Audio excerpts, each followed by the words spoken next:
First contact.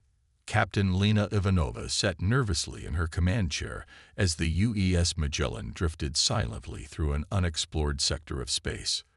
The first crewed extrasolar expedition had gone smoothly so far, but now their long-range sensors had detected an unknown vessel on an intercept course. "Captain, the alien ship is hailing us," reported Comms Officer Liu. Lena took a deep breath. This was the moment they had trained for. On screen, the bridge's main display flickered to life, revealing a lithe gray-skinned alien with large black eyes. It spoke in a chirping language, which the ship's translator converted to synthesized English after a brief delay. "Greetings, Earth vessel. I am Commander Zyloth of the Zorgan Supremacy. Your presence is required at a diplomatic summit to discuss your species' future as our client race. Please comply or be destroyed." Lena blinked in surprise at the alien's blunt statement. "I'm Captain Ivanova. We're on a peaceful mission of exploration. What do you mean by client race?" Zyloth made a trilling noise that might have been laughter. "Forgive me, Captain, but it is obvious your species is technologically and culturally primitive compared to us. For your own good, you will be placed under our guidance and protection. We will uplift you, as long as you obey us." Anger flashed through Lena. This alien had some nerve. "I'm afraid I must respectfully decline, Commander. We are not seeking a client relationship currently." The Zorgan's eyes narrowed. "That was not a request, Captain. You will comply or suffer the consequences. We have the power to take what we want." Zyloth terminated the transmission abruptly. Sensors showed the Zorgan ship powering weapons and accelerating towards them. "Red alert. Battle stations," shouted Lena. They were alone and outgunned, but she would not let this arrogant alien intimidate her. The Magellan's experimental armor and weapons would be put to the test. As the human and Zorgan ships traded the first shots in what would become a much larger conflict, Lena had a sinking feeling that the galaxy was a more dangerous place than they had imagined. But she also resolved to show these aliens that the human spirit was not so easily conquered. The Zorgan ultimatum. Admiral Marcus Garrett gripped his podium tightly as he surveyed the grim faces of Earth's assembled world leaders and his fellow military chiefs. On the screen behind him, a recording of the latest transmission from the Zorgan fleet played on repeat. "People of Earth," droned the metallic voice of Zorgan High Counselor Vrax. "Your species' continued resistance to our generous offer of uplift and protection is illogical. You have 48 hours to surrender unconditionally and become a Zorgan client race. This is your final warning. Your primitive militaries are no match for our superior technology. Comply or be destroyed." The transmission ended, replaced by a tactical map showing over 1,000 Zorgan warships entering the solar system and taking up positions around Earth. Their sleek, predatory outlines made Earth's defenses look absolutely pitiful in comparison. "As you can see," said Marcus heavily, "the situation is dire. The Zorgans caught us off guard, and we've taken heavy losses. But we cannot give in to their threats. Surrender would mean a life of slavery." "What chance do we have?" asked the ashen-faced President of the United States. "Our strategic analysts say Earth's combined military power is less than 1% of the Zorgan armadas." Marcus nodded grimly. "In a straight-up fight, we have no chance. That's why I've consulted with the other Joint Chiefs, and we've developed an unconventional battle strategy. But it will require all of Earth to fully unite like never before. We must stand together or fall divided." He took a deep breath, knowing his next words might sound like pure insanity. "We propose dispersing the majority of our forces into small cells to wage a guerrilla war of attrition. Meanwhile, a special missions task force will infiltrate the Zorgan flagship and attempt to assassinate their high command. If we cut off the head of the snake, we might just have a chance. A small one, but a chance nonetheless." The room fell utterly silent for a long moment. Marcus could feel the weight of billions of lives on his shoulders. This was humanity's darkest hour. There was no guarantee of success, but they had to try. The alternative was too horrible to contemplate. Finally, the Chinese premier spoke up. "I think I speak for all of Earth when I say, let us unite and show these arrogant aliens the true strength of the human spirit. If we go down fighting for our freedom, to survival, and victory." A ragged cheer went up as the world leaders found new resolve. Marcus saluted sharply, blinking back sudden tears. In this moment of crisis, petty earthly squabbles had been set aside for the good of all humanity. He could only hope their desperate plan would be enough. Humanity united. Flight Commander Jake "Mustang" Reeves clenched his jaw as his F-94 Firebird strike fighter dodged and weaved through a maelstrom of plasma beams. All around him, Earth's ragtag fleet of mismatched ships was locked in a desperate life-and-death struggle with the Zorgan invasion force. "Phantom Wing, focus fire on the cruiser's engine ports," he barked into the TACnet. "Their shields are fluctuating. We might be able to mission kill them." A chorus of affirmatives echoed back as Mustang led his wingmates in a daring attack run. Plasma beams crisscrossed space all around them, and a trio of AI-piloted Wyvern drones erupted in brief fireballs as they caught stray hits, but the Zorgan point defenses were spread too thin by the chaos of the battle. Fox 4. Fox 4. Mustang triggered his last salvo of quantum torpedoes as the Firebird screamed over the prow of the alien warship. The nimble human fighters peeled away as a series of blinding explosions ripped through the Zorgan vessel's aft section. Mustang let out a primal whoop as the cruiser began to drift and belch atmosphere from gaping hull breaches. Splash 1. All across the Earth battlenet, similar small victories were being won at a steep cost. Humanity's forces were marshaling every scrap of ingenuity and unorthodox tactics they could muster. Stealthy minlayers were booby-trapping hyperlane routes. Drone swarms were overwhelming point defenses to allow bomber strikes. Antique nuclear missiles, long banned by treaty, were being used as orbital chaff to blind Zorgan sensors. But despite inflicting surprising casualties on the aliens, the situation was still grim. For every Zorgan ship critically damaged, 3 more took its place, while Earth's fleet dwindled by the hour. Reinforcements from the core worlds could not arrive in time. Admiral Garrett's face appeared on the TACnet, his expression haggard but resolute.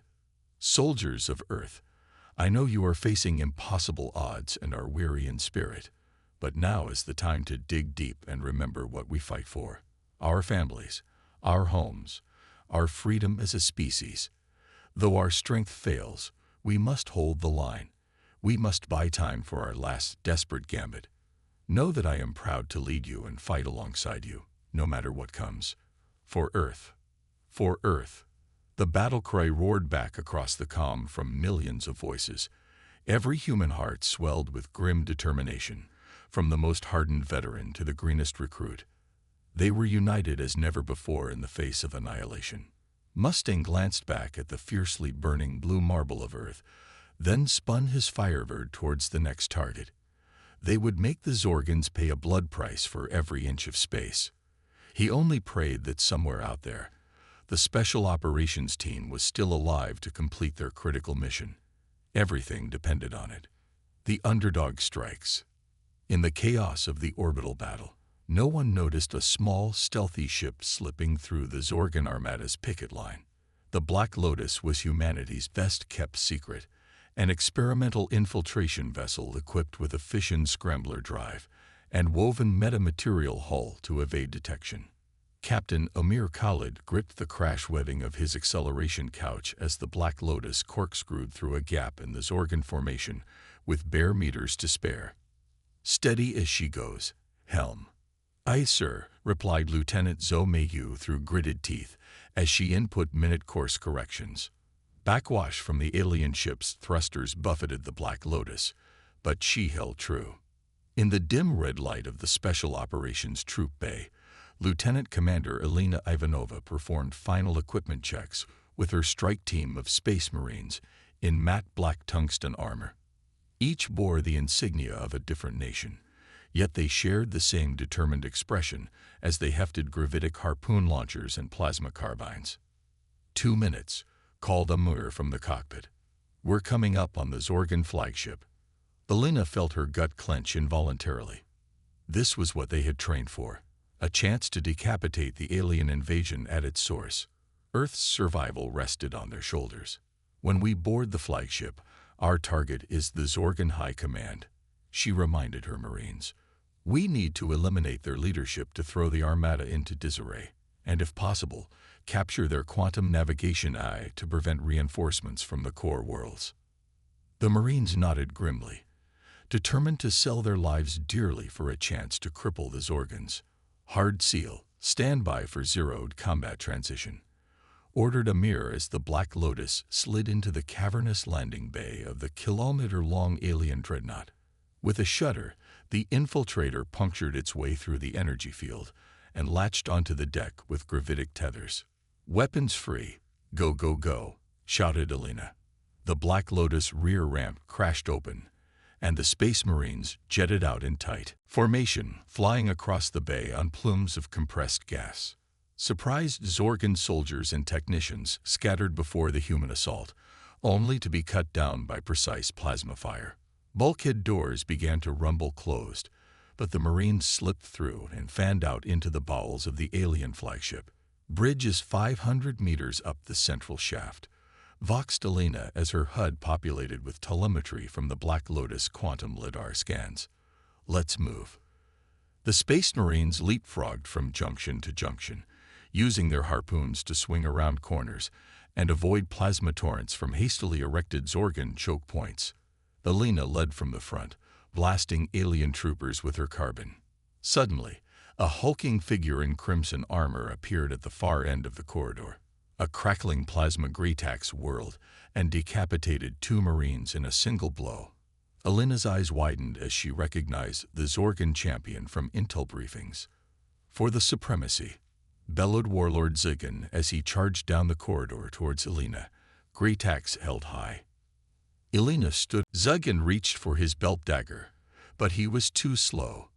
The human female whipped the Gretax around in a blinding arc and buried the crackling plasma blade in the shipmaster's torso, point first. Zigan collapsed in a growing puddle of blood and fluids. "Vrax to all security teams," shrieked the Supreme Counselor into the panic-stricken bridge intercom. "Repel boarders at any cost. Earth will yet be ours." But deep in his liver, Vrax knew he had badly miscalculated. He had dismissed the humans as primitive simians, just as the humans had once viewed their own world's animal precursors. But the humans possessed a savage, indomitable will that the Zorgan supremacy had failed to quantify and strategize against. As the bulkhead to the bridge began to glow with heat from a human plasma breaching charge, Vrax suddenly understood that the supremacy may have awoken a slumbering beast best left undisturbed. Win or lose, the galaxy would never be the same. The turning of the tide. Elena Ivanova staggered through the smoke and debris as the breaching charge shattered the heavy bulkhead, leading to the Zorgan flagship's bridge. Plasma fire slashed out to meet the Space Marines, dropping another 2 of her battered squad. But the Zorgans were too slow. Elena bowled forward in a berserker charge, still gripping the fallen shipmaster's Gretax. Behind her, the 3 remaining Marines unleashed frac grenades from jury-rigged launchers, filling the bridge with searing white fire. Zorgan officers and adepts fled in panic before the human assault, only to be ruthlessly cut down by Elena's whirling axe and the Marines' precise carbine shots. At the far end of the bridge, Elena spotted a regal figure in ornate crimson armor. It could only be the Zorgan Supreme Commander. "Surrender," she called out, leveling the gore-streaked Gretax at the alien leader. "Order your ships to stand down." The Zorgan commander bared its fangs in defiance. "Never. The supremacy will prevail." It lunged for the nearest control console, claws extended. Elena didn't hesitate. With a burst of suit thrusters, she hurtled across the bridge and brought the humming Gretax down in a brutal arc. The blade cleaved through the Zorgan commander's torso, spattering the console with purplish ichor. As the bifurcated alien collapsed, Elena turned to the surviving bridge crew, who looked on in stunned horror. The Supreme Commander is dead. You will cease fire immediately and recall all ships. For a tense moment, the Zorgans stared at the small, bloody figure in black armor as if not comprehending. Then, as one, they began keying commands into their consoles. On the master holo-display, Zorgan ships halted their attack runs and began to reverse course. All units, Elena voxed on an open channel. The Zorgan commander is down and their chain of command is broken. Concentrate fire on their straggler ships. Ragged cheers erupted from the human fleet. With the Zorgan flagship neutralized, the remaining alien ships fell into disarray. Some surrendered outright, while others scattered and fled. A fierce mop-up operation began as Earth's forces pressed the sudden advantage. In the confusion, no one noticed a crippled Zorgan destroyer, trailing plasma from a ruptured engine, plunge into Earth's gravity well and burn up in the atmosphere. As it disintegrated, it unleashed a final petulant salvo, a volley of singularity bombs that struck the blue-green planet's surface. Where the quantum weapons hit, they punched through the crust and into the mantle, creating swirling vortexes that consumed entire cities and reshaped continents. The space around Earth briefly rippled with the disturbance of space-time before the singularities evaporated into sprays of exotic radiation. Aboard the Zorgan flagship's ruined bridge, Elena watched the master holo-display in numb horror as Earth's night side flickered with eerie strobing lights. Sudden hurricane-force winds whipped across the day side as the atmosphere rushed to fill the gaping wounds left by the planet-killer bombs. "No," she whispered, a strangled half-sob. They had won the battle, but Earth had paid a catastrophic price. Billions were surely dead, and the biosphere would be ravaged for generations. Yet even as grief threatened to overwhelm her, Elena felt a flicker of grim resolve. The Zorgans had learned too late the depths of human tenacity and will to survive. From the ashes, humanity would rebuild and adapt as it always had. And now Earth's children knew they were not alone in the cosmos, but neither were they outmatched. The sudden crackle of the Vox snapped Elena back to the present. "Captain Ivanova," came a jubilant voice. It was Admiral Garrett. "You did it. The Zorgan fleet is in full retreat. We've won." Elena keyed the Vox in acknowledgement, then gazed out at the battered but unbroken world below through the observation blister. "Yes, sir. We gave the Xenos a bloody nose they'll never forget. But this is only the beginning. We're going to need a stronger united Earth if we're to stand tall out here." She thought of her father, who had fought the Zorgans all those years ago during the first contact. His warnings about the dangers of a divided Earth had proven all too prescient. Everything had changed for the human race today. Humanity just got a wake-up call, Elena continued grimly. And we're not going to be caught napping again. But we're going to need every scrap of courage, ingenuity, and cooperation to face the storm that's coming. May God have mercy on us all. As her surviving Marines secured the Zorgan flagship and the last alien ships fled the solar system, Elena couldn't shake the feeling that this was not an ending, but the first chapter of a saga that would echo down the ages. Earth's trial by fire was over, but humanity's destiny in the stars was just beginning. And woe betide any Xenos empire that dared to stand in its way. The end.